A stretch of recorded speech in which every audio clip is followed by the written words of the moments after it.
أعوذ بالله من الشيطان الرجيم بسم الله الرحمن الرحيم السلام عليكم ورحمة الله تعالى وبركاته الحمد لله رب العالمين والصلاة والسلام على أشرف الأنبياء والمرسلين وعلى آله وصحبه أجمعين رب اشرح لي صدري ويسر لي أمري واحلل عقدة من لساني يفقه قولي Rabbi yassir wa la tu'assir wa tammim bil khair. Alhamdulillah, pertamanya kita manjatkan syukur pada Allah Subhanahu wa taala kerana pada malam ni kita dapat sekali lagi bersama-sama dalam suasana kita yang agak mencabar minggu ini kerana COVID masih lagi meningkat kesnya. Semalam mencecah 22,000 kes satu hari. Walaupun sudah berkurangan daripada kes-kes yang berat, tapi kadar perkembangan ataupun pertambahan COVID ini masih bertambah dan kita juga menghadapi suasana politik yang sangat tegang. Ekoran peletakan jawatan Perdana Menteri. Kita berharap pada minggu ni, kerana pada hari ni 10 Muharram, satu hari yang mulia, Allah Subhanahu wa taala akan memberikan kepada kita rahmat dan kasih sayangnya dengan Allah Taala mengangkat masalah-masalah ni daripada kita, insya-Allah. Tuan-tuan sekalian, insya-Allah malam ni kita akan bersiaran sekali lagi untuk program Kelantan Berhikayat, siri yang ke-32 yang dibawakan khusus kepada tuan-tuan semua oleh Perbadanan Muzium Negeri Kelantan. InsyaAllah malam ni kita akan menyambung perbincangan yang telah pun kita masuk sebahagiannya pada minggu lepas, iaitu berkenaan dengan kedudukan Negeri Kelantan ataupun pemerintahan Duli Yang Mulia Sultan Muhammad yang keempat ketika berada di bawah penasihat British selepas daripada Perjanjian Bangkok 1909. Di mana selepas Perjanjian Bangkok kita dapati bahawa Kelantan telah ditadbir oleh penasihat British yang bernama J.S. Mason atau James Scott Mason, mulai daripada 15 Julai 1909. Kemudian beliau telah melanjutkan pembaharuan-pembaharuan yang telah dibuat oleh W.A. Graham sebelumnya, dan pada ketika itu juga telah dicatatkan oleh As'ad Syukri sebagai penulis buku ini, mengatakan bahawa pada tahun 1909 itu berlaku dua peristiwa kebakaran besar di Kelantan, iaitu kebakaran di Pasir Mas dan juga Kampung Laut selepas daripada kebakaran besar yang melibatkan kerugian lebih RM8,000 di penambang. Kebakaran besar di penambang ni, yang ni kita panggil apa ni, api Haji Sambah. Kemudian yang berlaku selepas itu ialah api Mok Menara. Itu peristiwa kebakaran. Kemudian dari segi peristiwa pembaharuan pula, antara kemajuan dicapai ketika itu termasuklah kejayaan kerajaan membinakan sebuah jambatan. Kita panggil Getok Mason. Getok Mason di Badai. Kampung Badai nak pergi ke Kubur Banggu. Dulu dia ada ke satu getok, tapi takdir Allahnya selepas getok tu dibina dan dirasmikan oleh tuanku, lebih kurang 3 bulan atau 4 bulan kemudian, mari musim banjir, hanya getok tu hancur betul juga. Ni getok ni. Kemudian selain daripada tu juga perkembangan-perkembangan lain ialah kemajuan-kemajuan dicapai dalam bidang ekonomi, sampai anak-anak Kelantan boleh menyertai show ataupun ni kita kata exhibition lah, exhibition berkait dengan ekonomi di Singapura. Dan dua lagi pembaharu dibuat ialah pembukaan tanah-tanah. Mana rakyat digalakkan pergi buka tanah kerajaan di sebelah hulu untuk tanah getah. Jadi anak-anak Kelantan tak ada kerja, pergi ke sebelah hulu untuk tanah getah. Pergi tanah getah. Dan dalam pada tu juga usaha yang besar dibuat ialah untuk mengadakan rel kereta api bagi mempercepatkan perjalanan dan memudahkan pergerakan ekonomi daripada satu rel kereta api daripada Tupak sampai ke Gemas untuk bersambung ke Kuala Lumpur. Walau bagaimanapun sehingga tahun selepas beberapa tahun daripada 1911 sampai ke 1913 hak siap dibuat tu pick-up fasa pertama daripada Tupak sampai ke Tanah Merah. Sampai Tupak Tanah Merah maknanya berhenti di Getok Kusia lah, kita kata Getok Kusia sebab Getok Kusia lagi sampai Tanah Merah. Jadi bila siap tu ramalah anak-anak Kelantan kata belajar ni kereta api. Ni first time dalam sejarah Kelantan ada kereta api. Ni kemajuan terbaru yang dicapai pada 1911 tu. Ada rel kereta api yang sudah berfungsi ketika itu. Baik. Kemudian antara lain juga ialah kemajuan-kemajuan yang dicapai dari segi perkembangan undang-undang dan juga buat pertama kalinya rakyat Kelantan ni dibanci secara spesifik. Lah ni bacian ni dibuat dia tahu kan masa tu pertama kali dibanci didapati pada tahun 1911 ni bulan Mac penduduk negeri Kelantan berjumlah 286,751 orang. Daripada jumlah tu 18,044 orang lah bangsa asing. Bangsa asing tu mana bangsa bukan Melayu. Sama ada Cina, India, Sia ataupun orang putih ataupun lain-lain lah. Selain daripada orang Melayu, jumlah dia 18,044 orang daripada 286,700 kata orang. Ni banci yang dibuat ni pertama kali dibanci.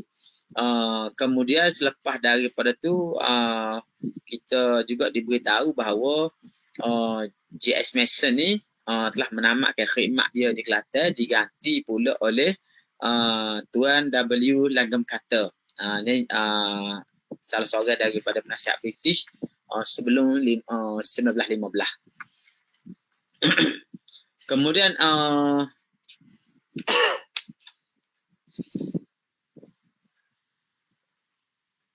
selepas daripada pertukaran ni satu berita agak menyedihkan bagi orang Kelantan ketika itu ialah kerana Tuan J.S. Mason bekas penasihat British ni ditugaskan di Burma, kemudian dia jatuh kuda di Burma menyebabkan mati.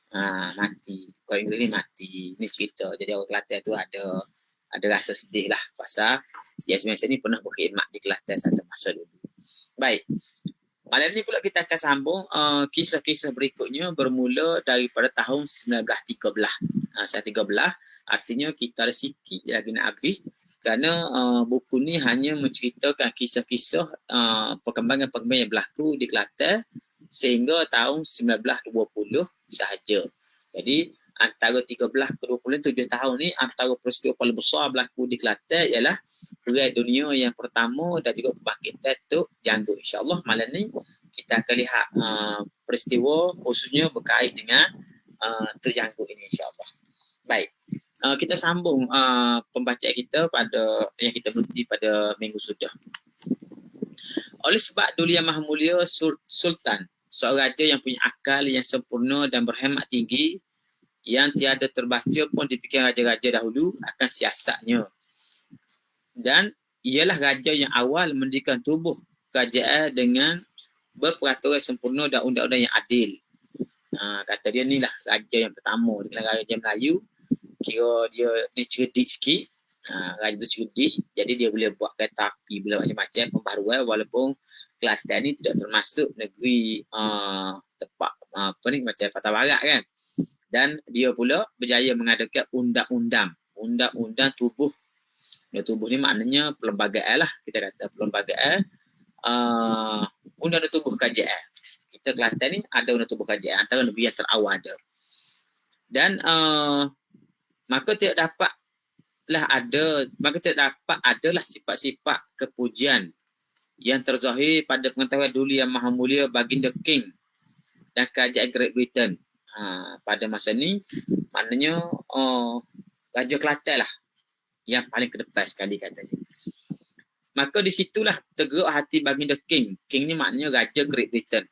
Mengurniakan satu tanda jasanya yang tidak boleh hilang, serta dihantarkan sebuah bintang yang bernama KCMG yang dititahkan Tuan Yang Terutama Gubernur menyematkan bintang tersebut pada dada Yang Maha Mulia.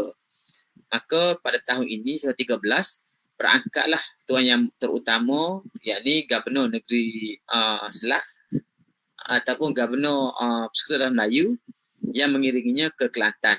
Ketibaan Tuan Yang Terutama ini disambut dengan kesukaan keramaian sehingga penuh bandar Kota Baru oleh anak-anak negeri yang menyambut dan melihat keramaian yang diadakan. Jadi masa ni oleh kerana Sultan Kelantan Sultan Muhammad Kepak ni agak terkedepan, dan baginda pun telah pun menandatangani perjanjian Inggeris Kelantan pada 1910 dan bagi diiktiraf oleh British sebagai Sultan Kelantan. Maka start daripada situlah bergelar dengan gelaran Sultan Muhammad yang keempat, sebelum ni Raja Lusni kan.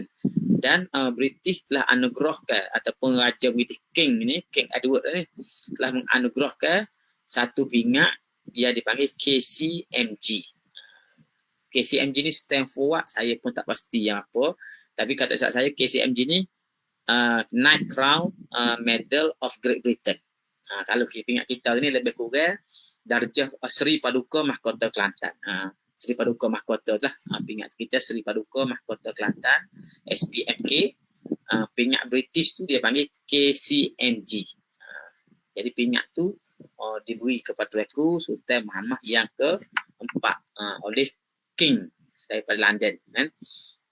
Jadi mari bubuh pingat ni bukan raja mari sendiri, tapi raja hantar wakil dia itu Tuan Yang Terutama Gubernur bagi Persekutuan Negeri-Negeri Melayu Bersekutu ni mari Kota Baru untuk pakar pingat atau gismak ke pingat tu di dada Tuan. Jadi apabila begitu maka marilah Tuan Gubernur ni ke Kota Baru menyebabkan diadakan sambutan besar-besaran. Apabila telah sudah Tuan Yang Terutama menyematkan bintang KCMG ke dada Yang Maha Mulia, melawatlah pula melihat bandar, pejabat-pejabat dan lain-lain.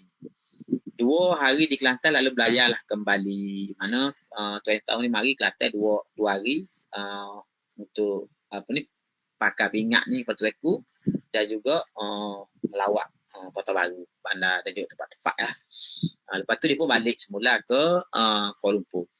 Dalam anak negeri yang bersuka-suka kerana melihat peraturan pelayaran yang adil dan murah yang barangkali dipikirkan itulah sahaja penggunaan Tuhan, tiba-tiba bulan Disember 2013 datang boh dengan serta-merta menemui Kota Baru. Boh ini yang terbesar bagi tahun 1913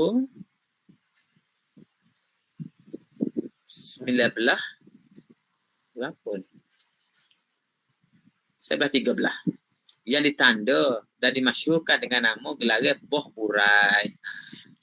Jadi salah satu peristiwa besar masa kala sebelum ni ditandakan dengan kebakaran, ribut, penyakit kan, tahun penyakit, tahun ribut. Jadi tahun 1913 ni selepas daripada baliknya pegawai Inggeris ni, Kelantan telah datangi oleh banjir.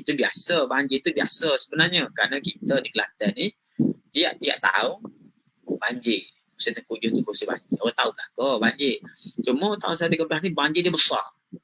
Banjir dia besar ni menenggelamkan bandar Kota Baru besar pada skala-skala. Sebab tu dia timbul tu pasal banjir tu besar. Dan banjir tu besar dipanggil orang dengan nama Boh Urai. Ada nama buah merah kan, buah merah macam ni. Bulan Disember 13 ni dia panggil buah urai. Masa ini barangkali perniagaan di Kota Baru tak sempat diambil, ditenggelamkan oleh air bah, tak ada selamat. Orang dia berniaga, orang berbudak-budak tak ada selamat. Mungkin air tu main ngejut, tenggelam biasa, air naik sekaki kan. Jadi orang tak bimbang sangat. Jadi bagai tu akak-akak tinggi sikit je, tapi tiba-tiba ni banjir besar. Kerana kerajaan telah rugi beberapa banyak pejabat-pejabat ke sini. Kota Baru dipenuhi, tak sempat diambil tenggelamkan air bah. Pejabat-pejabat dipenuhi air hingga 2 hari tutup.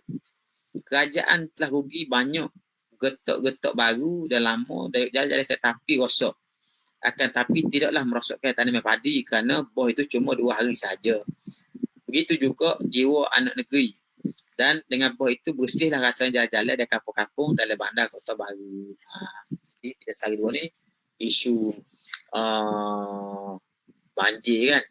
Banjir di Kedah banjir, air turun atas gunung juga. Tu Kedah kita ni cerita bulan 12 ni musim banjir. Cuma biasa-biasa saja banjir tu biasa, dia besar sikit akan berlakulah kerosakan rel kereta api, jalan raya rosak-rosak sikit tu macam biasalah. Cuma dia kata padi tak rosak sebab banjir tu 2 hari saja. Mungkin dia nak air naik, lepas tu tak hujan. Belah hulu tak hujan, maka air dah turunlah pergi ke laut. Maka tak sempatlah rosak dari segi tanam padi dan juga jiwa, mana tak ada nyawa yang terkorban lah. Maka apabila Zahir tahun 1914, masa 1914 ni tu masa banjir tu 2012 dah kan. Sebulan kemudian banjir 2014, gempalah pula perkhabaran peperangan Eropah termasuk British. Kita kena ingat tuan-tuan, 1914 ni ialah kita kata permulaan kepada Perang Dunia yang pertama. Bermula tahun 1914 sampai 1919. Agak panjang juga perang dia. Tapi perang ni sebagai itu melibatkan kuasa-kuasa politik di belah Eropah. Belah Eropah. Dan kita terlibat pasal apa? Pasal British juga terlibat. Dalam salah satu daripada pasukan yang bertembung. 2 pasukan kan, pasukan Bekat dan pasukan bersekutu. Jadi dalam perang ni British salah satu daripada pihak yang berlawan, dan kita kena ingat dalam perang ni Khalifah Uthmaniyah masih ada dan juga terlibat dalam peperangan ni, di mana Khalifah Uthmaniyah ni duduk di satu pihak yang lain, British duduk di satu pihak yang lain. Kita orang Melayu secara umumnya kita kata kita tunduk kepada Khalifah Uthmaniyah sebagai Khalifah umat Islam pada masa tu. Tetapi tiba-tiba sejak 1910 ni Kelantan dinaungi oleh British. Ada penasihat British apa semua. Jadi sepitlah kepit kita kepit situ. Dalam peperangan ini nampaknya Yang Maha Mulia mengambil berat dan berusaha benar-benar agar serta menitahkan mendoakan tiap-tiap minggu supaya segera jaya maju daripada kemenangan British kerana menunjukkan kebaktian dan kesetiaan persahabatan. Kata dia Sultan Muhammad yang keempat ni keluarkan arahan kepada Tok Lebah rakyat lah supaya buat solat hajat, doa macam-macam tiap-tiap minggu, macam tiap-tiap kali Jumaat lah saya kata dah, supaya Allah Ta'ala bagi kemenangan pada British. Adakah begitu sebenarnya? Sebenarnya kalau kita tengok dari segi rekod dokumen-dokumen British, sebenarnya Sultan Kelantan ni dia berpihak pada Uthmaniyah. Tetapi disebabkan oleh penasihat British tu yang agak berkuasa di Kelantan, lalu British memerintahkan kepada Sultan supaya mengarahkan. Sultan tu diarahkan oleh British supaya mengeluarkan titah kepada sekalian Tok Lebah, Tok Haji, Tok Guru di Kelantan ni, khususnya di Kota Baru, supaya buat solat hajat, berdoa apa semua tiap-tiap minggu supaya British diberi kemenangan ke atas Uthmaniyah lah, kita kata konteks tu. Jadi sebenarnya Sultan tu bukan dia sokong British, tapi dia dipaksa. Kan kita ada sebut minggu lepas, Sultan ni dia mula ketika naik tahta lah pada tahun 1900 lebih kurang. Tapi tu yang kita sebut pelantikan itu direct sampai 3 tahun. Kenapa? Kerana tidak ada pihak yang mengiktiraf dia sultan. Bangkok tak seiktiraf, orang putih pun memang bukan kuasa dia. Sehingga akhirnya berlaku perjanjian 1902 British dengan Sierra. Maka selepas tu dilantik nasihat British, nasihat Sierra berbahasa Inggeris di Kelantan pada bulan Julai tahun 1903. Jadi ketika itu barulah Sultan Long Sunik ni macam ada pengiktirafan sikit tapi tidak terlalu penuh. Menyebabkan baginda tak boleh pakai nama Sultan. Ini kekangan yang dihadapi oleh Raja Kelantan sebab dia tersepit antara dua kuasa besar yang menjajah, iaitu British dan juga Sierra. Walaupun kita kata atas nama persahabatan, mereka sebenarnya menjajah atau setidak-tidaknya menaungi. Sedangkan Kelantan sendiri mempunyai hubungan yang rapat dengan Kerajaan Osmaniyah. Kerana tok-tok guru kita di Mekah ni ada hubungan dengan Osmaniyah, sedangkan Sultan memang rapat dengan ulama-ulama.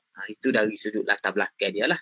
Jadi di sini bila tuan kita ni tulis beritahu bahawa tuanku Sultan kita ni ambil berat. Sebab apa? Baginda telah arahkan supaya tutup lebar, tutup haji ni pakak-pakak semajap doa supaya benar British. Sebenarnya tu bukan mari daripada hati tuanku, tetapi mari daripada arahan British. Mungkin kerana mengambil kira risiko-risiko yang akan ditanggung oleh baginda. Yang ni baginda masa ni baru 2 tahun atau 3 tahun. Jadi iktiraf dan boleh pakai gelar Sultan. Jadi mungkin kalau ada salah langkah dibuat oleh pihak tuanku, mungkin tuanku akan dikenakan tindakan oleh British. Jadi masing-masing berjaga-jaga lah, kata dia.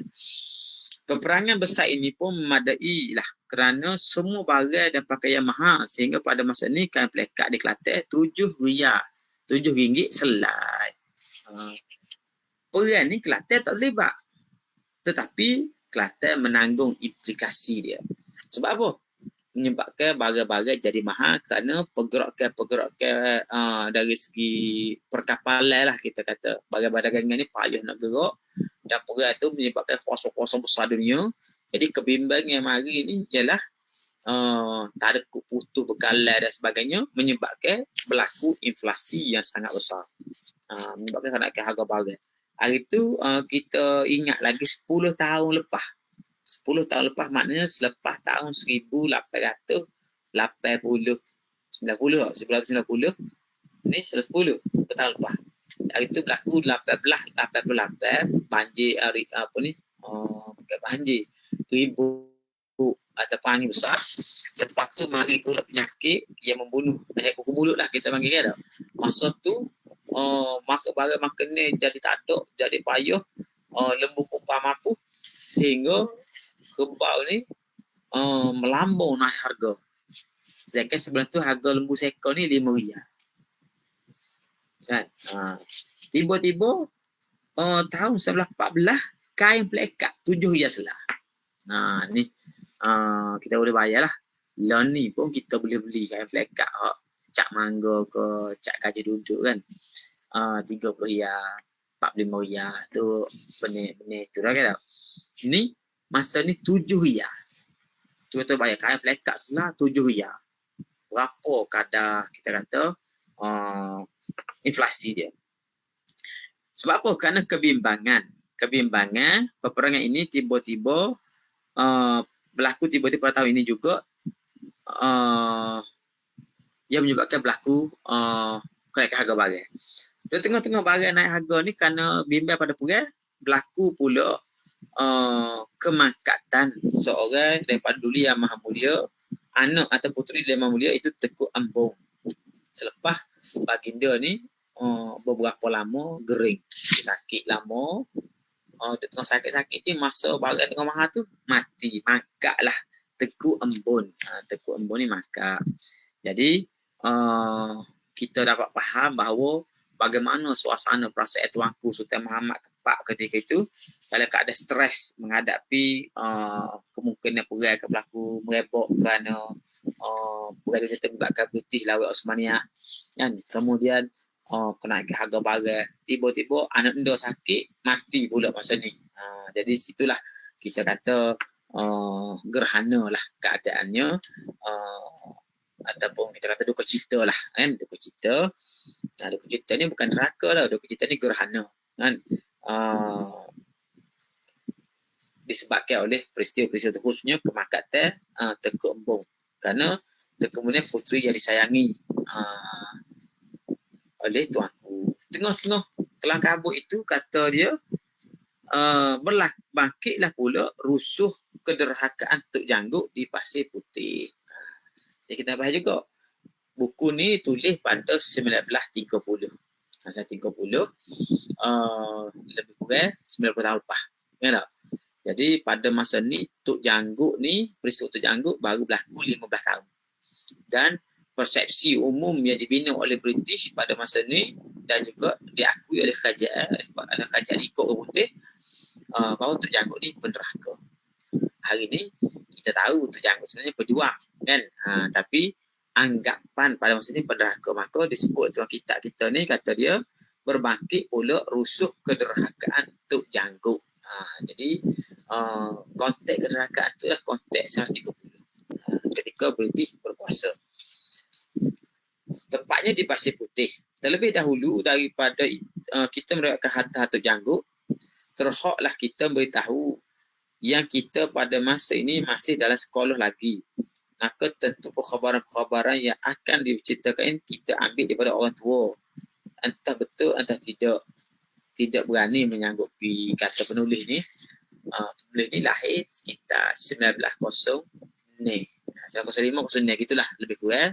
Umur dia tu hampir sebaya dengan Kadik Adabi. Hampir Kadik Adabi. Jadi masa peristiwa ni berlaku umur dia 9-10 tahun. Dia kata pun dia tengah sekolah lagi masa ni. Di sekolah majlis. Saya tak ada sekolah majlis lagi. Tapi dia tengah sekolah. Sekolah majlis 1917 kan tak? Tak ada sekolah tapi dia tengah sekolah lah. Pada keadaan ni masa ni di Kota Baru ni ada sekolah Melayu pada Gagung.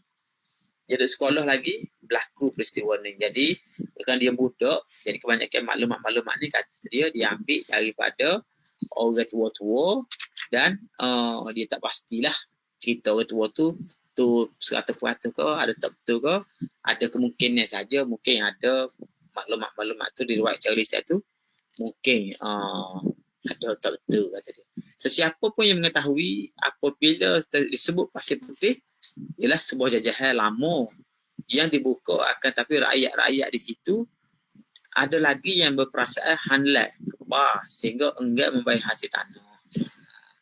Jadi memang apa itu dia ni mengikut version penjajah lah. Penjajah kan. Kerana masa ni zaman penjajah. Kata dia orang Kelantan ni Pasir Putih ni daerah lama. Betul lah. Daerah lama.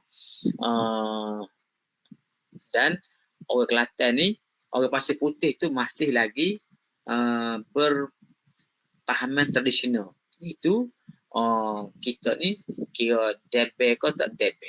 Samsing kau tak samsing. Itulah orang yang dikira terhormat. Siapa debe, siapa hebat lah ya. Ada segi fizikal tu dia. Sedangkan kata dia sini perasaan dia handal kebal sehingga enggan bayar cukai tanah. Bila kerajaan tak kuat dia kena bayar cukai, apa kata si bayar berlaku. Sebab apa? Sebab handal. Apabila telah sampai musim membayar hasil penuh, sesoklah pejabat-pejabat tanah di Kota Pasir Putih rakyat bayar. Dan senyap itu adalah termasuk Tok Janggut dan kumpulannya kerana membayar hasil. Maka oleh sebab kerani-kerani pada hari itu tidak sempat menulis ditangguh keesokan hari. Begitulah hingga 3 hari turut-turut tidak juga dapat bayar hasilnya. Pada masa itu wak-wak kepanasan pun telah mula menjalar ke segenap tubuh lalu kembali beserta kumpulannya. Selang 2-3 bulan lamanya menerima ia akan kumpulan samir berkenaan dengan tanah.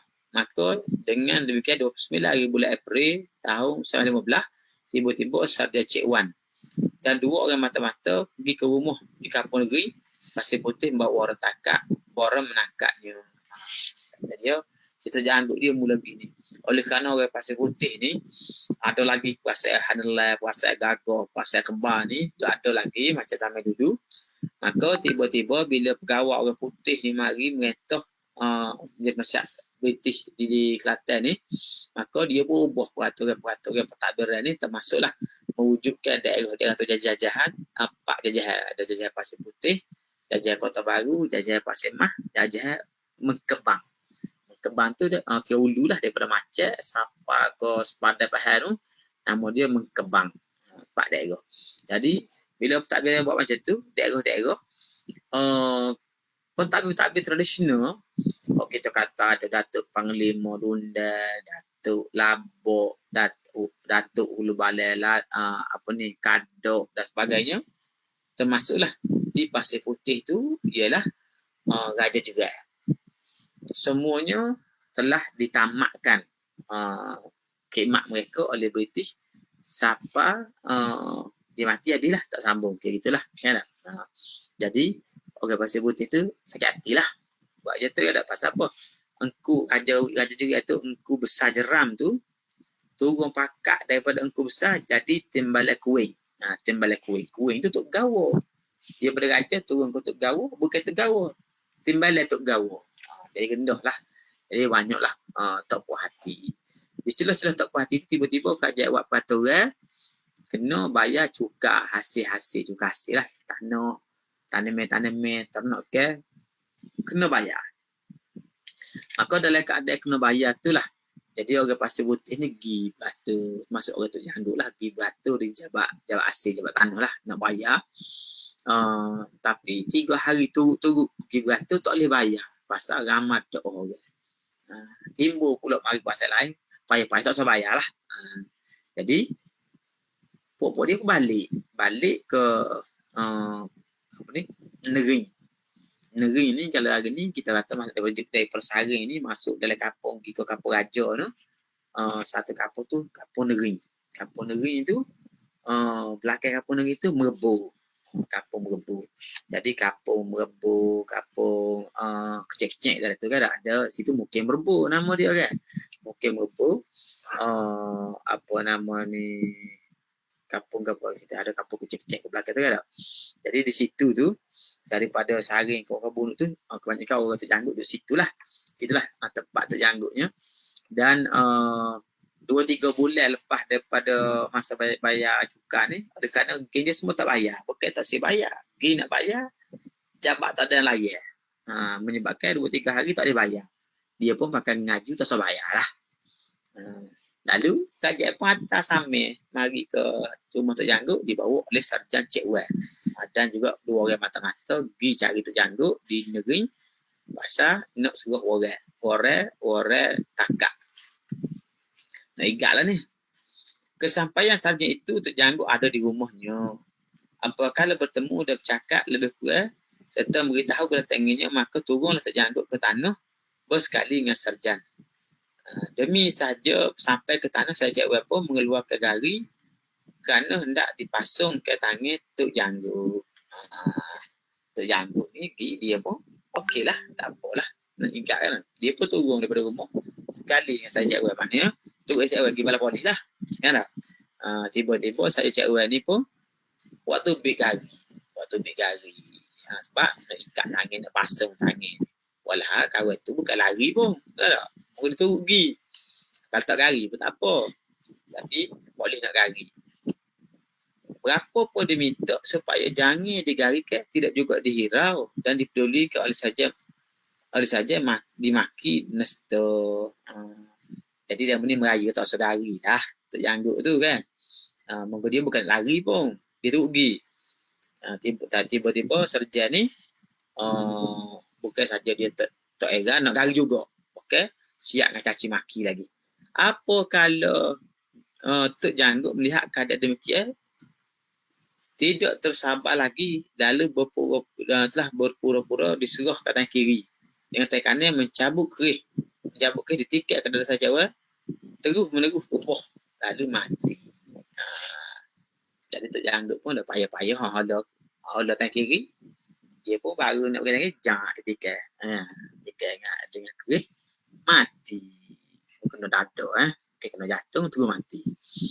Apabila dilihat dua orang mata-mata terus membuat senapai dan lari satu Kota Baru, satu ke Pasir Putih membuat khabar.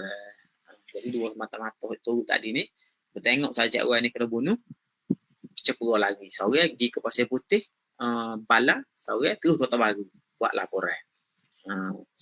Oleh sebab Pasir Putih dekat, dapatlah kabar itu dengan segera pada masa itu dan pegawai yang menjaga di situ ialah Cik Latif.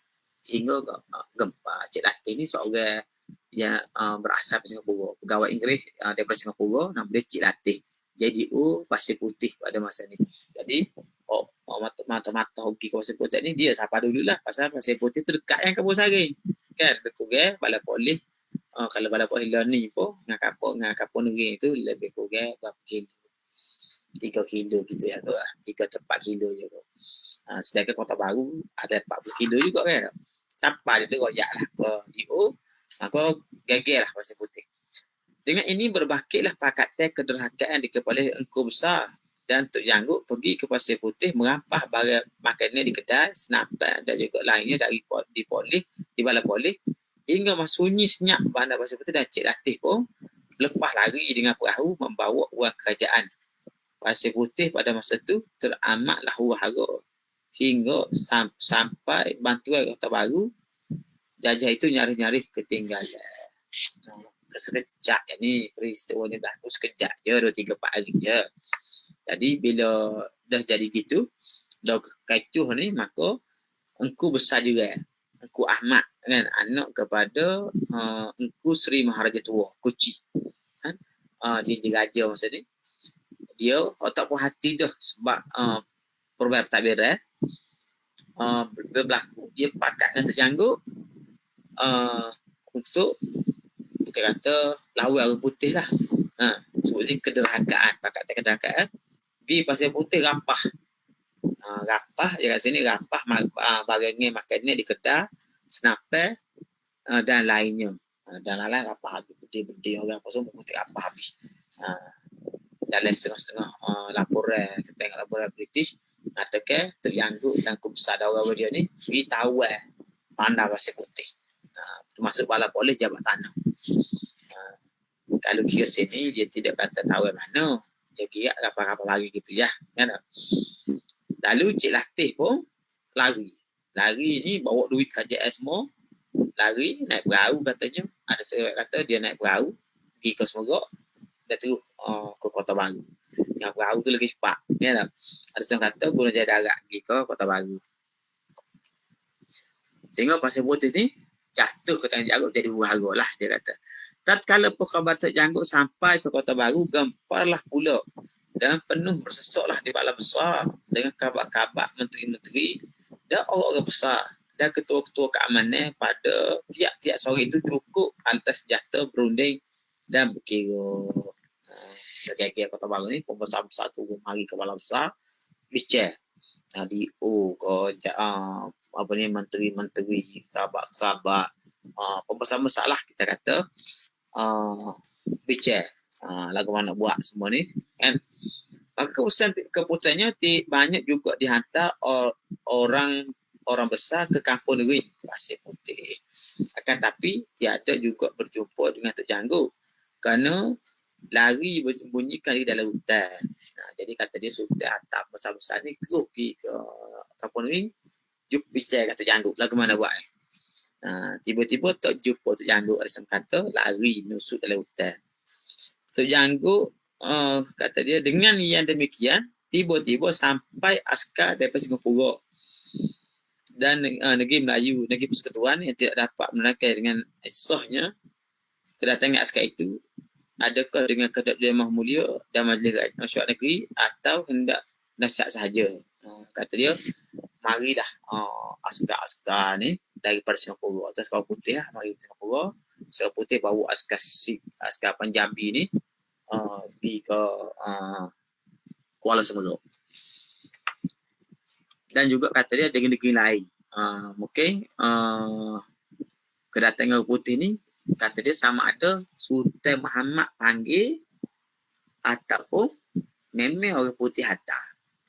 Orang putih hantar kerana nak berlaku perang. Di sini kita memadai dengan askar Kelantan sahaja melakukan janggut. Ia tak sampai 10 orang itu. Lalu setengah dihantar pasir putih, setengahnya menjaga Kota Baru. Dia pun bukan kebangkit dia tahu. Dia bukan masalah Kota Baru atau masalah Kelantan. Bukan masalah pasir putih. Kerana peristiwa ni berlaku tahun bulan April tahun 1915. Ketika dia berlaku ni sebenarnya perang dunia tengah meletus di Eropah. Jadi dari satu aspek sebenarnya orang Eropah melihat dia lah rangkaian daripada perang dunia yang pertama, sedangkan penulis ketika dia menulis ni mungkin dia lihat dari sudut pandangan British dalam konteks cyber war, politik kepada rakyat kan. Maka dia kata keadaan orang putih ni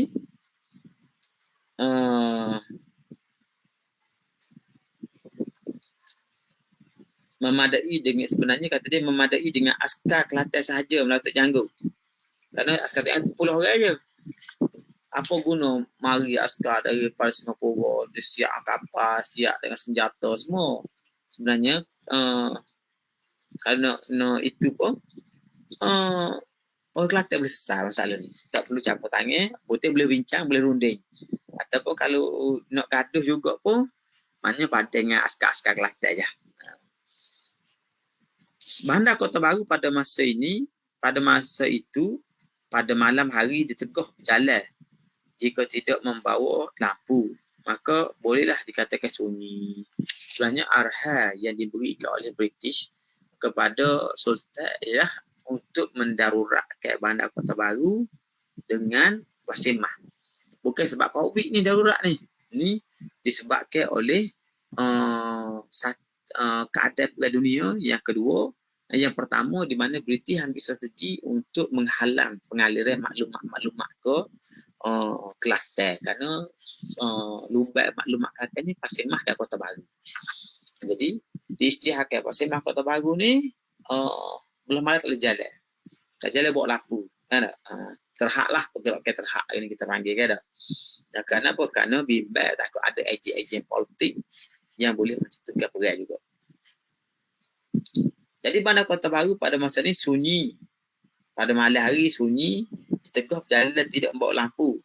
Maka boleh dikatakan sunyi lah Kota Baru selain berapa lama daripada pembagian askar-askar itu ke Pasir Putih, tiba-tiba riuh rendah. Tepik sorok suket erat pada Kota Baru. Kalau dapat itu janggut telah mati. Dalam masa 2-3 gitulah kan. Tak lama sebenarnya. Akhirnya kata dia, geger di Kota Baru. Tok Janggut dah mati. Maka bergembira oleh Kota Baru. Sesadah masalah. Bila Tok Janggut ni berjaya dibunuh oleh askar-askar atau serdadu British. Dan kawan-kawannya lari membawa diri ke negeri Siam. Negeri Siam ni adalah Engku Besar Jiran. Mana Engku Besar Jiran ni dari satu sudut memang dia anak Raja Remeh. Kerana Long Gafar Tok Nye dia ni adalah anak Raja Remeh. Jadi bila kata lain ke Siak tu sebenarnya bukan pergi direct ke petani tapi pergi Kota Baru Remeh. Kota Baru ni nama ibu negeri Remeh. So Kelantan juga nama Kota Baru pada masa ni. Jadi dia pergilah cari waris-waris dia. Tiba-tiba pada masa ni 1903 kan kita baca sebelum ni kan tak? Bila berlaku penstrukturan semula pentadbiran dan berlaku percaya Bangkok belah bagi-bagi negeri, maka di Remeh juga sebenarnya pada 1915 ni raja dia juga sudah hilang takhta. Pasal raja-raja di petani ni telah dirucukkan semua takhta mereka mulai 1902 kan. 1902. Jadi Raja Remeh tak ada dah. Tapi Engku Ahmad, Engku Besar Jiran ni pergi ke Remeh juga cari waris dia. Sebab walaupun tak ada kerajaan, kalau waris ada masih boleh menyelamatkan diri. Dan kawan-kawannya juga melarikan diri ke negeri Siam. Dalam satu pelanggaran askar Melayu State Guard Nama askar tu Malay State Guard, ataupun kita panggil pasukan kawalan negeri Melayu, begitu nama dia, terjemah dia kan tak? Pasukan pengawal tu dia lah, pengawal. Dulu dia ada askar-askar pengawal tu kan. Yang diharap dan percayai mayat tu janggut dibawa turun ke Kota Baru dengan kereta lembu. Mana siapa kata kereta lembu, ada setengah riwayat kata mayat tu janggut ni orang bubuh atas perahu lalu dibawa dengan perahu ke Kota Baru. Kemudian siapa Kota Baru, orang pun bawa lah pergi ke tengah-tengah bandar, itu di tengah-tengah pada bank. Pada bank tu hari ni kita panggil apa tu, depan Istana Bala Besar tu. Pada Merdeka ke, pada apa? Depan muzium kita tu lah, muzium Islam dengan muzium Putih tu kan. Depan tu pada bank tu atau pada ke apa panggil dia? Pada Perdana. Kepada apa panggil situ? Kan tak? Pada bank lama tu lah, depan tu kan tak? Bawa tok situ kata dia disandarkan kepada sebatai kayu supaya dilihat oleh anak negeri akan rupa orang yang menderhaka pada raja dan negeri. Jadi ketika ni image yang diberi Tok Janggut ni penderhaka. Jadi bila dia dah boleh bunuh Tok Janggut tu pun dia letak tengah-tengah padang tu, ikatlah kamunya bersandar di satu kayu supaya semua orang rakyat boleh tengok inilah dia, nilah muka nilah muka hak derhaka pada raja pula derhaka ke negeri. Kerana orang melihat ketika itu lawan orang putih ni salah. Jadi dianggap penderhaka.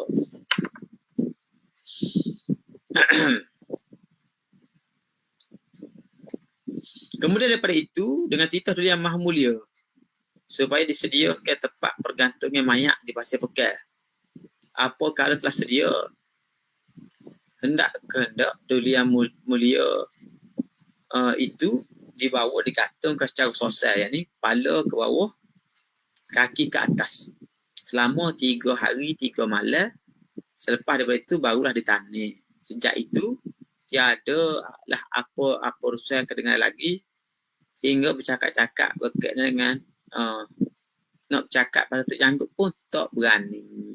Jadi keadaan ni jadi makin tegas bila mayat ni dibawa Kota Baru, mula disandar tiap di Kota Baru. Lepas tu Sultan arahkan supaya mereka ni dibawa ke Pasir Pekan untuk dikebumi. Jadi bagi Pasir Pekan ni bukan terkebumi tu, dia gantung dulu mayat tu 3 hari. 3 hari. Dengan gantungnya kaki ke atas, kepala ke bawah. Susah lah kita kata dah. Patut balik itu. Selama 3 hari.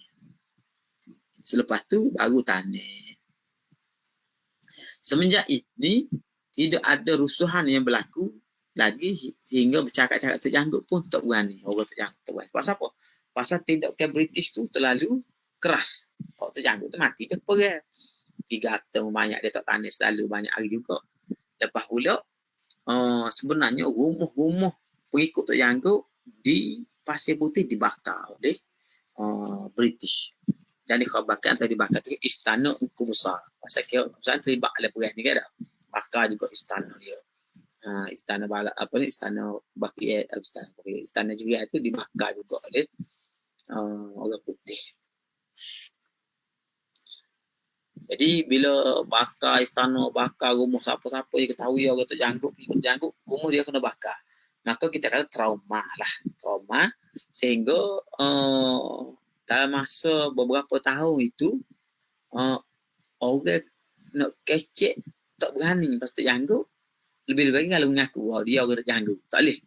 Satu kesalahan macam kita sokong Al-Qaeda ke gitulah. Dan itu kata terlibat dengan pengganah, sudah mengikat. Jadi masa ni siapa yang dilihat sokong Tok Janggut dan seumpamanya, maka dia akan dicop sebagai pengganah lah, kita kata, menyebabkan orang nak kecek Tok Janggut pun tak berani. Di dalam rusuhan kedahkan ini, Kerajaan Kelantan telah rugi sebanyak RM17,000. RM17,000 rugi. Selepas daripada ini, tiba-tiba roiklah 2 orang pembesar Kelantan. Biasa dalam hikayat-hikayat, roik itu maknanya mati. Tapi dalam cerita ni, roik ni bukan makna mati, tetapi bermaksud hilang daripada negeri. Bukan hilal pasal naik, tapi hilal tu maknanya dia overseas lah, kita kata pasal ini dah pergi luar negeri untuk kerja-kerja kajian lah. Kata dia hilang 2 orang pembesar Kelantan, iaitu pertama Datuk Menteri. Datuk Menteri ni mak Datuk Muhammad Hassan Saleh. Datuk Menteri, maksudnya Menteri Besar Kelantan maksudnya lah, atau Perdana Menteri Kelantan. Dan yang kedua Datuk Bentara Setia. Datuk Bentara Setia ni adalah Datuk ni Mamu, Menteri Besar Kelantan selepas pada Datuk Cik Asal tu. Tapi dia punya title dia ni Datuk Bentara Setia pada masa ni. Selepas daripada tahun 20 jadi Menteri Besar, barulah Sultan beri gelar baru dia, Datuk Paduka Mahkota Raja Kelantan, Datuk Paduka Mahkota Kelantan lah, ataupun Datuk Paduka Mahkota Raja Kelantan, DPMK. Hari ni pada kan DPMK kan. Jadi mula-mula Datuk Bentara Setia, Datuk Bentara Setia, Datuk ni Tok Muni Aziz saya, Datuk Bentara Setia. Lepas tu dia jadi Menteri Besar, baru gelar baru mari, iaitu Datuk Perdana Menteri Paduka Raja. Orangnya nama batu tulis Nik Mahmud bin Nik Ismail, Qadi Haji Ismail atas bandu kan. Adapun Cik Hasan ni dah Datuk Cik Hasan Cik Hasan Muhammad Saleh, Menteri Besar. Datuk Bentara Setia ni kerja apa? Setiausaha Kerajaan Negeri. Khabarnya ke Singapura, entah apa rundingnya kita tidak mengetahui. Tak berapa lama lalu kembalilah dengan selamat sentosa sehingga menampakkan wajah cahaya keberhasilan perkiraan atau lainnya. Jadi kata dia, bila keadaan tu dah reda sikit hati janggut, tiba-tiba hilang 2 orang pembesar ni. Hilang pembesar ni apa tu? Hilang orang besar ni mak dia tinggal negeri. 2 orang ni pergi ke Singapura kerana ada urusan dengan kerajaan. Urusan kerajaan lah.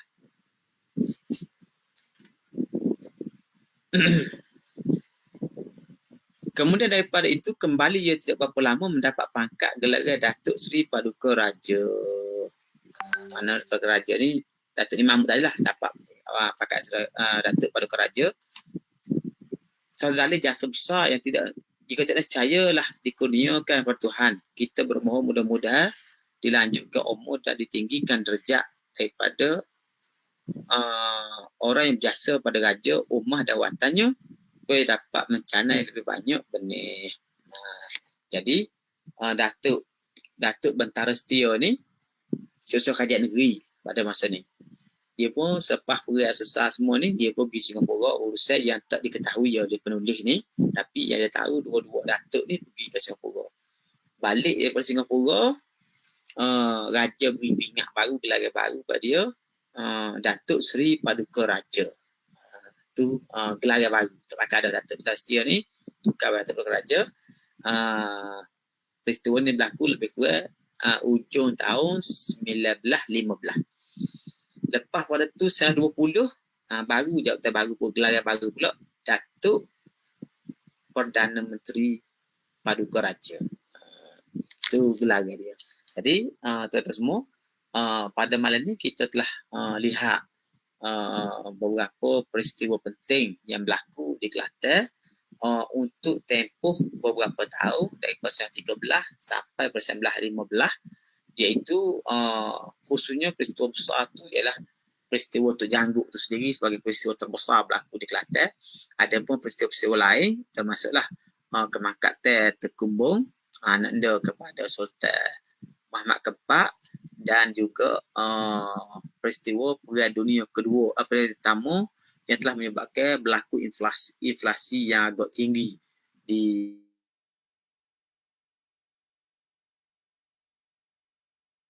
Kelantan pada masa itu, termasuk kain baju pun jadi mahal. Kain baju jadi mahal. Yang berlaku dan sejarah Kelantan bahkan sampai hari ini pun peristiwa ini dianggap peristiwa yang terbesar. Sebenarnya apa tulis oleh penulis ni sangat ringkas kisah dia secara sepintas lalu.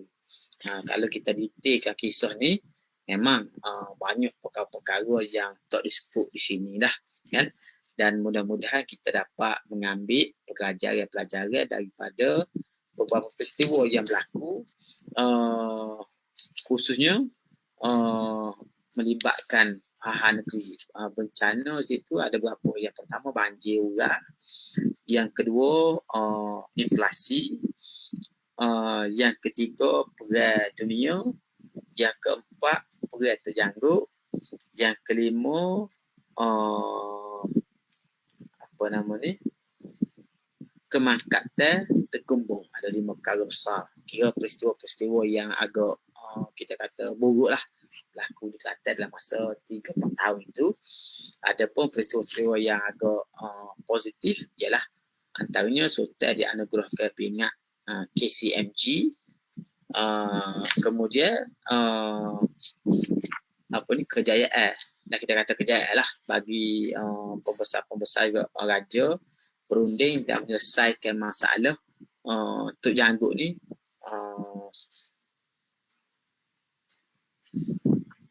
menyelesaikan masalah pemberontakan Tok Janggut yang berlaku ni dengan bantuan British. Walaupun pada masa ni persepsi yang dibentuk daripada naratif yang ada itu menggambarkan Tok Janggut ni ialah penjahat ataupun penderhaka. Jadi penderhaka tu maknanya kesalahan besar lah.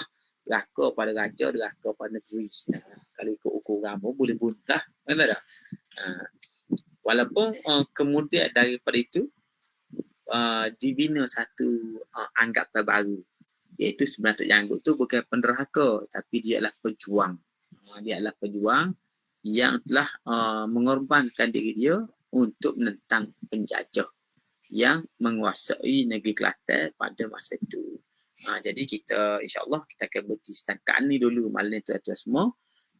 Dan kita akan sambung pada tidak bulan depan lagi, ada seminggu lagi, bulan ni ada minggu depan lah. Pada minggu depan bermula daripada tahun 1916. Antara yang besar ialah berkait dengan penubuhan Majlis Agama Islam atau MAIS, dan juga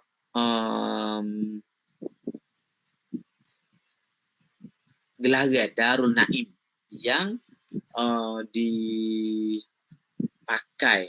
atau diguna pakai oleh kerajaan negeri Kelantan ini juga ketika ini diletakkan nama Darul Naim itu. Nah, jadi insya-Allah kita berhenti setakat tu dulu. Pakak-pakak semua jaga SOP, jaga jarak, pakak-pakak berdoa lah. InsyaAllah semua masalah yang berlaku ini akan diangkat naik oleh Allah Ta'ala dengan berkat kesabaran kita semua, insyaAllah. Jadi kita bersetakat dulu. Mudah-mudahan kita dapat mengambil iktibar daripada apa yang telah kita baca pada malam ini. Wassallallahu ala sayyidina Muhammad wa ala alihi wa sahbihi wa baraka wa sallam.